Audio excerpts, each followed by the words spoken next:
February 25th, 2025. A fully loaded Airbus A320 touched down in Alajuela, Costa Rica. It was 86 degrees out, sunny and humid, with a slight breeze blowing across the tarmac.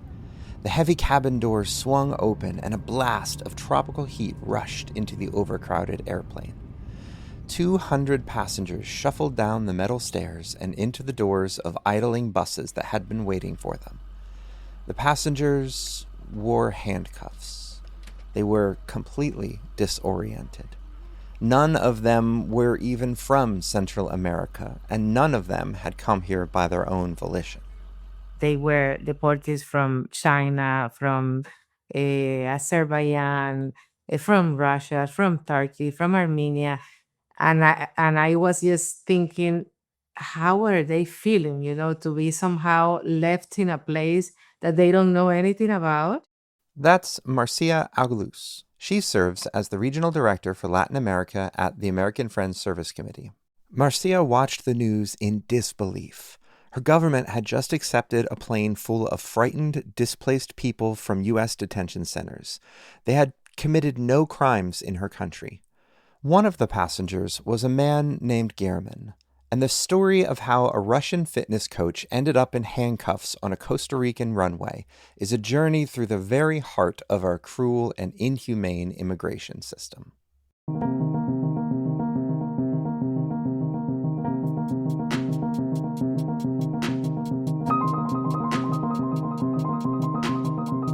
The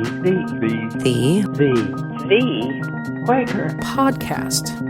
Story, spirit, sound. I'm Zach Jackson, and this is the Quaker Podcast. 200 people, handcuffed and thousands of miles from home. This is the reality of a dehumanizing system working exactly as it was built to.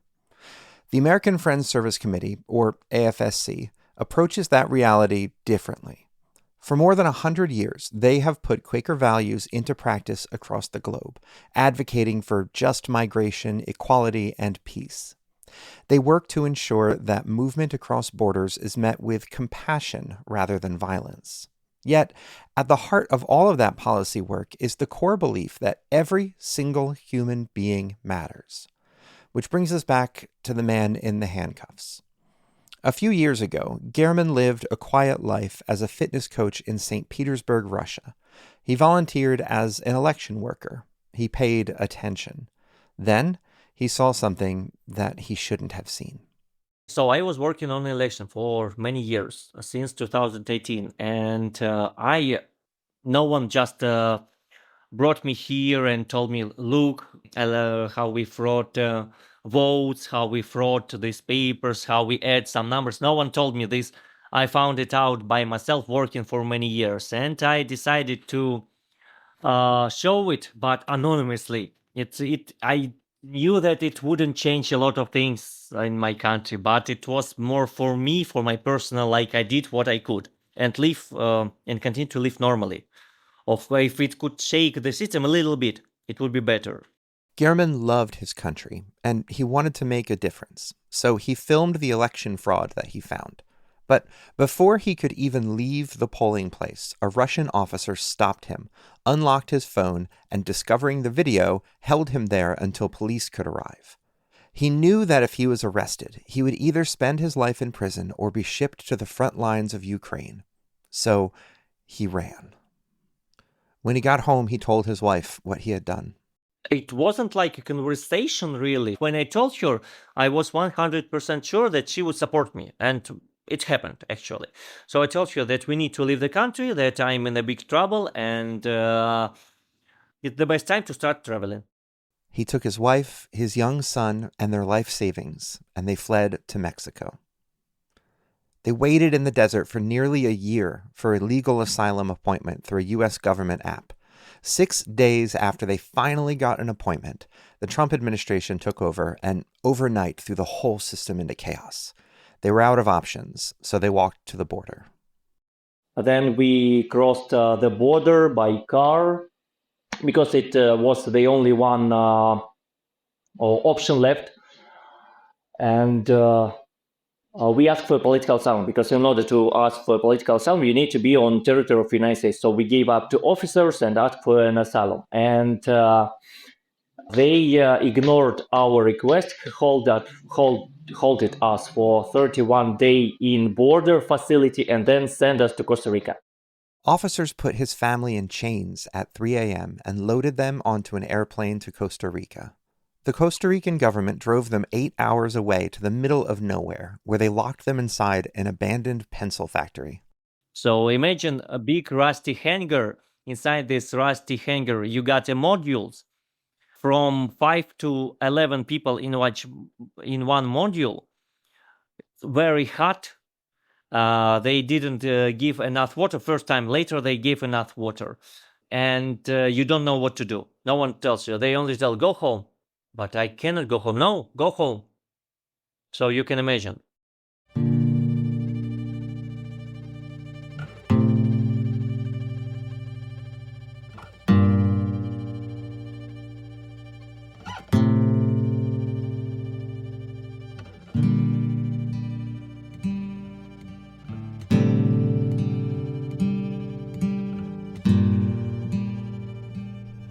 Gehrman sat in that rusty hangar for 6 months without his passport, his glasses, or hope. He was trapped in a massive, unfeeling machine. The U.S. immigration system is cruel in its inefficiency. It processes raw human material. It strips away names. It erases individual stories. Even though I've been in this work for 30 years, I continue to be shocked and astonished at how dehumanizing the language coming out of our government agencies is. That's Amy Gottlieb. She's the U.S. Migration Director at AFSC. And she told me that no matter how the government justifies their violence through dehumanizing language, there is power in the individual story. The people who have had the courage to migrate, to come to a new place, to try to start their lives over because they're not able to have their basic needs met, the courage that that person has to cross the Darien Gap, to face what they might face in detention, that's courage that I will never know or understand because I have not had that personal experience. But when somebody has that courage, that story needs to be told in a way that that power that that person has is shown, is demonstrated, and that we are learning and take guidance from them in how we talk about migration, how we talk about borders, how we talk about detention, how we talk about what immigration policy should be. But that courage is being tested in entirely new ways during this administration. The landscape of immigration detention is shifting, replacing any illusion of justice with a punitive, privatized machine. We say immigration detention is fundamentally immoral, right? And that is across the board. So that is for somebody who enters the U.S. seeking asylum, who is afraid for their lives in their home country, and who risked everything they had to come here. By law, those people can be detained immediately. They can also be paroled out, released into the community to live in the community while their asylum cases are being heard. Now, there is a massive backlog. So a lot of those people, as they're waiting for their asylum cases to be heard, develop roots, create ties, etc. Right? The Trump administration is coming in and arresting those people as they go into their interviews, right? Locking them up far away from those ties they created, far away from any community, often without access to a lawyer, often without access to their families. So, right, they are locked up in extremely punitive conditions, and they have removed all of the oversight offices that existed within the Department of Homeland Security, within ICE, within the federal government, that at least made there be at least the illusion of some kind of accountability. So now we're looking at detention centers that are run by private companies, that are strictly for profit. All of the tentacles that are in the immigration detention system are strictly for profit. It's all private companies making millions. Their stocks are soaring, and they are profiting off the backs of people suffering.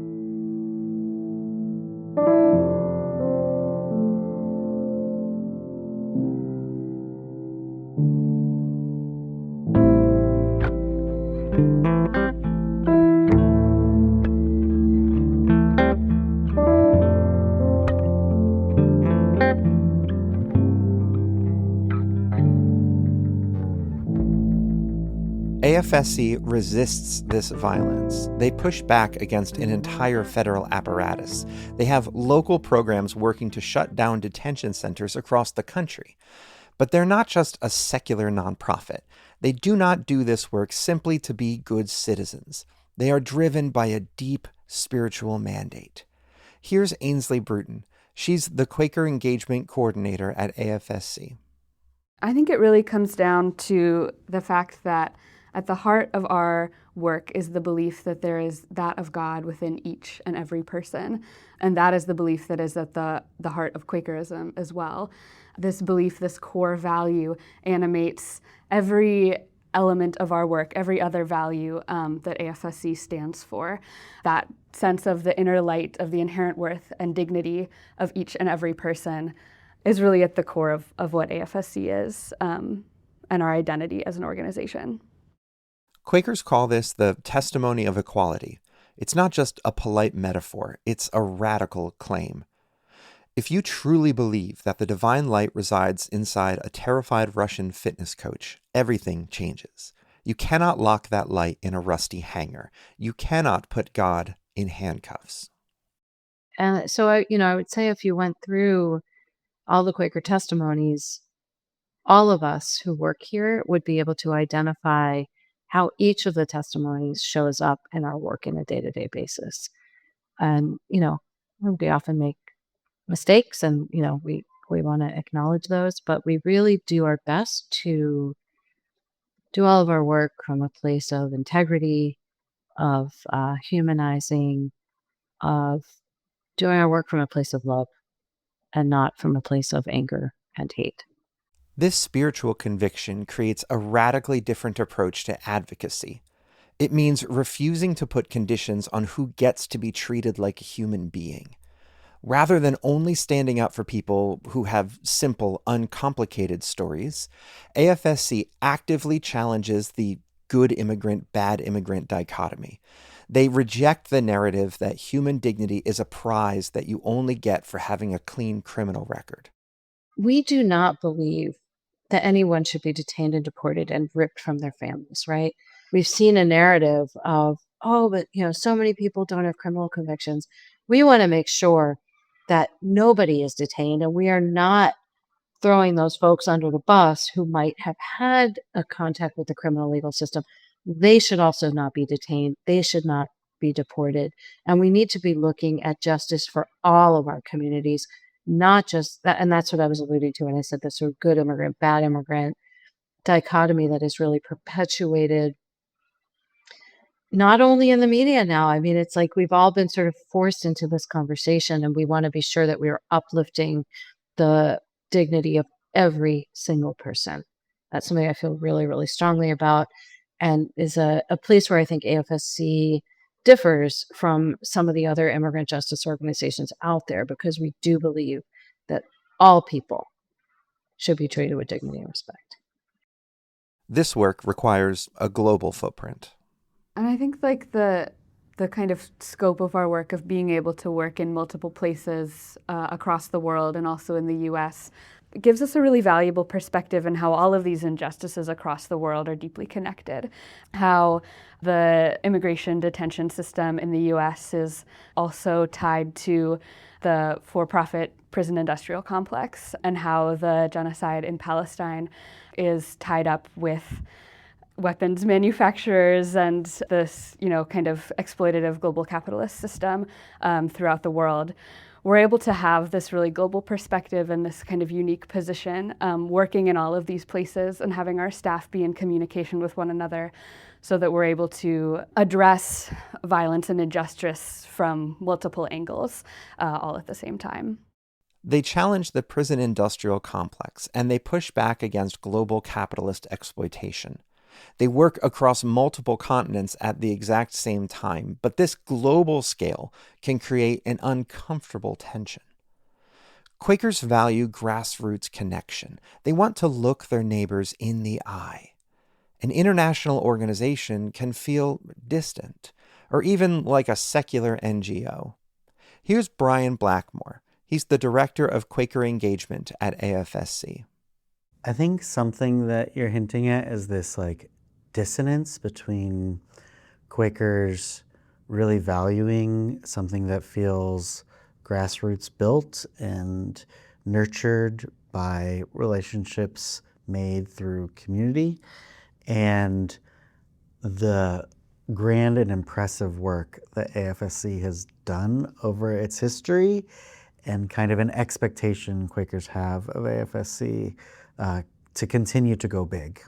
And so there's this kind of both and emotion that we detect of wanting things to stay small and local, and then wanting things that make a big splash and transform the world.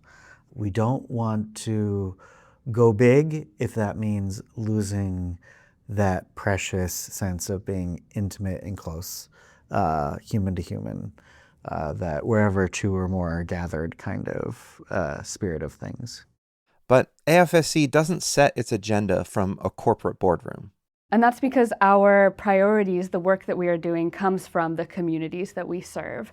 So our work comes directly from those impacted communities and the partners that we work with on the ground, which informs how we do our work, how we decide what our program goals and objectives are going to be for the year. They listen to the communities. Then they use their institutional influence to protect them. And Gehrman desperately needed that protection. He was still trapped in that rusty pencil factory. His family was terrified. It would take the highest court in the land to set them free.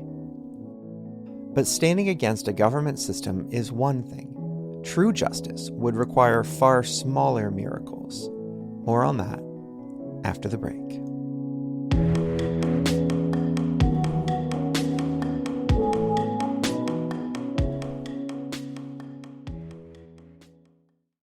This episode is sponsored by the American Friends Service Committee.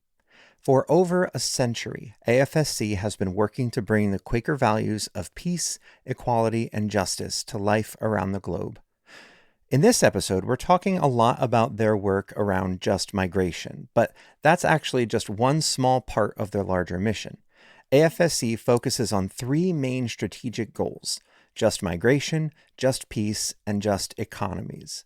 They believe that true, lasting change comes from the ground up, built by communities working together across all of these interconnected issues to create a more compassionate world.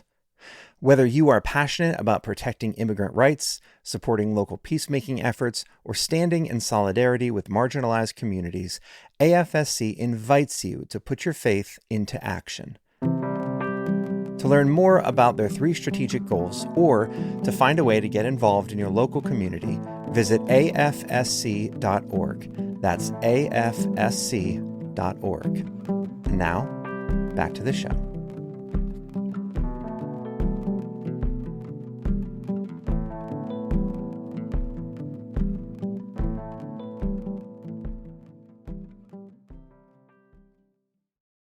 Welcome back. Before the break, we left Gehrman and his family locked in a rusty hangar. They were entirely alone in Costa Rica. That's when AFSC stepped in. Marcia and her team used their institutional power. They worked with their network of community partners and local organizations to take the Costa Rican government to the Constitutional Court. They argued that the 200 people in that hangar had their basic human rights violated. And they won. The court ordered the government to return their passports and to release the families. One of our objectives as AFSC, of course, the first one was for them to be released because their freedom was being taken. But then the other one was, how can we improve their conditions? If they are going to stay here for a while, and because we really thought that they needed to somehow, pause and then decide with more information, what can we do to improve their living conditions? And this is where the partnership with the Quaker community suddenly arise. And it was just a blessing, absolutely. But policy does not cook dinner. A court victory does not make a bed. Gehrman and his family were suddenly free, but they had no money. They didn't speak Spanish. They had nowhere to sleep. For that, Marcia needed a community. She called the mountain town of Monteverde. It was founded by Quakers decades ago, and they did not hesitate. They prepare drawings for the kids, and when the kids arrive, they gave them this bag with drawings and candy, so that the kids can also draw. And then, like I was saying, Sarah was in charge of taking the food to the different places where they were going to stay. And then they also make this activity to buy sweaters, because where they were living at the detention center was really hot. But then Monteverde, it's kind of cold. It's a mountain. So they were going to need another set of clothing. So they had this bag full of different sweaters for kids, so that they could choose and they could actually have more appropriate clothing from Monteverde. Everybody did something, and what you're saying is right. It's a different kind of giving. Um, when I saw that, I remember that I wrote something, and I took one of my children also with me so that he could meet also the people. And I wrote something about, when you think about generosity, when you think about kindness, sometimes it feels so abstract, but then when do you actually see it? And I remember that day I saw it. It wasn't not that I was only feeling it or I knew what it meant. I just saw it in every single act of these people.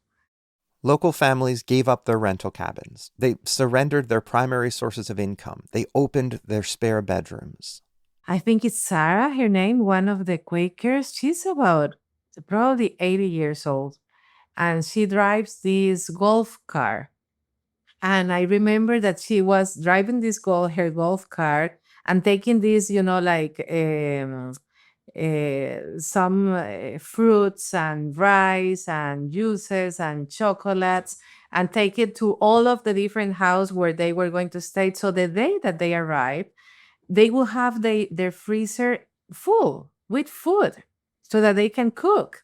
And the sense of these people of arriving to a house, to an apartment where they can see, okay, this is my food. I can actually cook, like feeling that this is my place, that this is home, although it was going to be for a few months or whatever. It was just unbelievable. It was so, so beautiful.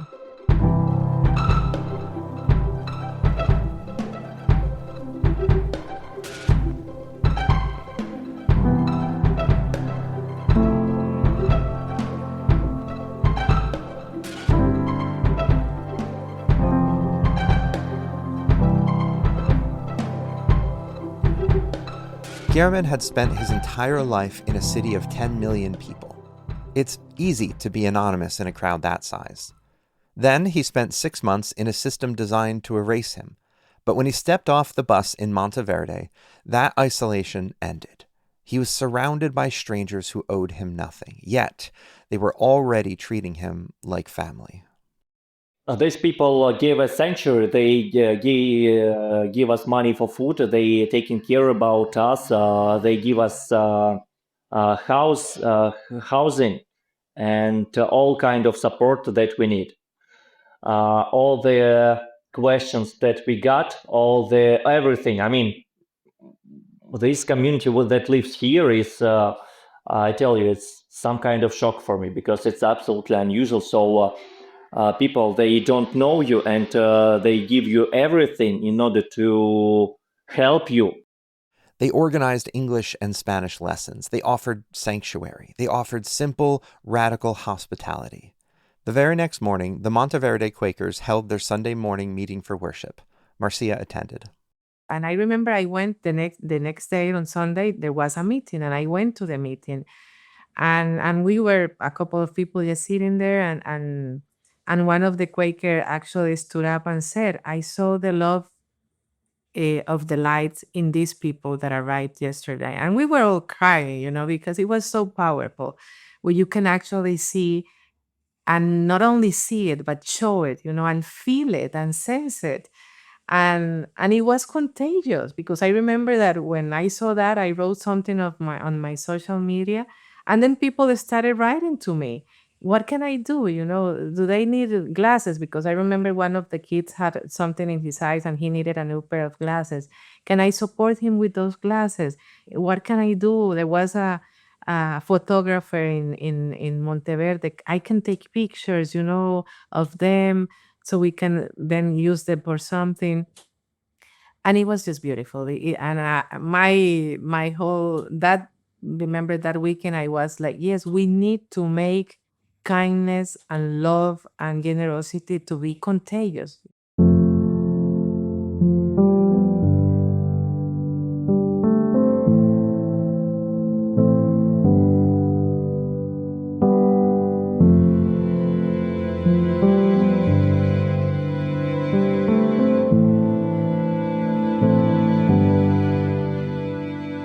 That moment in Monteverde is the ideal. It's what happens when institutional power meets grassroots faith. AFSC wants to build that kind of bridge everywhere. All of our local programs work quite closely with local Quaker meetings in different ways, in different capacities. Some of our programs are located in Quaker meeting houses. Others have regular presentations with local meetings. Others have regular volunteer opportunities with local Quaker meetings, regular connecting Quakers with volunteer opportunities. They don't just share space, they share action. Recently, AFSC launched a campaign called Love as Action. They asked local meetings to hold silent worship services in public spaces to bear witness to justice and to stand with the oppressed. We see this act of standing silently in public witness as a powerful way to break through the noise of the public discourse and to express our values and our resistance visibly and publicly. There are vigils planned for March and April, with more coming up this summer. For Brian, this is the power of an organization like AFSC. It's about showing up locally.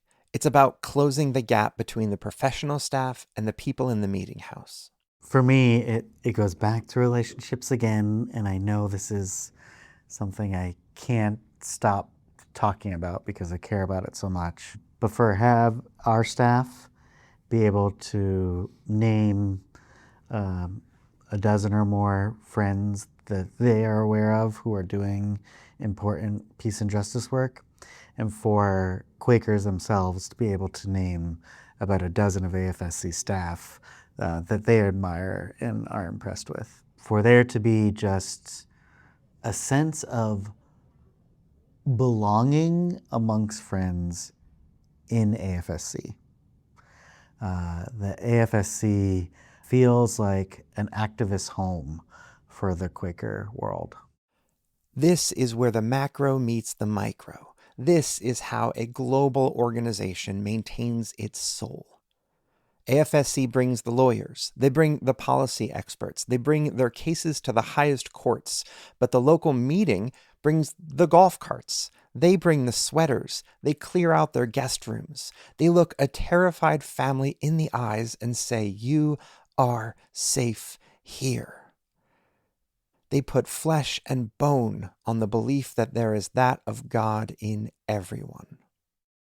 And I think one of my mantras last year, and I'm going to use it this year again, is small is beautiful. No matter what we do, even if we think it's so small, it's beautiful. And we have to stick to that. Like in AFSC, we want to transform the world. I mean, we want to transform inequalities. We want to transform these systems that are killing people. I don't know if we are going to be able to do it very soon, but whatever we can do for the people that we have around us, it's beautiful. So my invitation is to just think about that even though we can't change the world at the moment, we can change the person that we have around, and with the small things. It hasn't have to be big things. I hope that everybody can have that sense of doing whatever they can for whoever they can. It's beautiful, and we have to keep doing it. So that will be my message, if possible.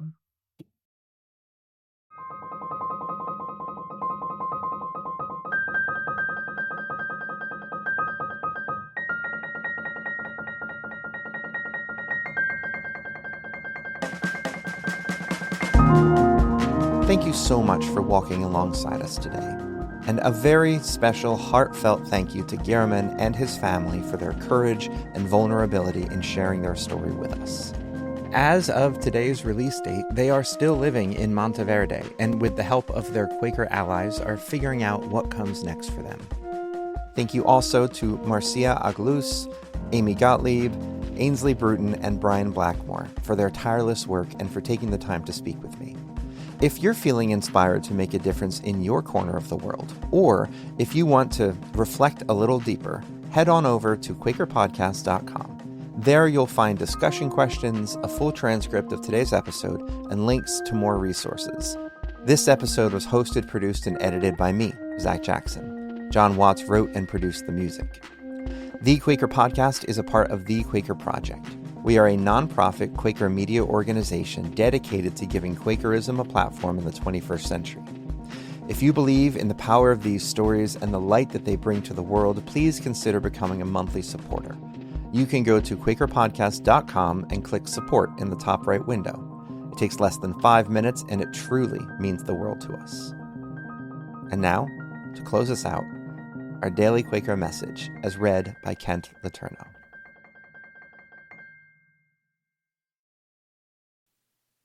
Thomas Kelly, 1941. There is a last rock for your souls, a resting place of absolute peace and joy and power and radiance and security. There is a divine center into which your life can slip, a new and absolute orientation in God, a center where you live with Him and out of which you see all of life through new and radiant vision, tinged with new sorrows and pangs, new joys unspeakable and full of glory. The reality of presence has been very great at times recently. One knows at first hand what the old inquiry meant. Has truth been advancing among you? To get Quaker wisdom in your inbox every day, go to dailyquaker.com. That's dailyquaker.com.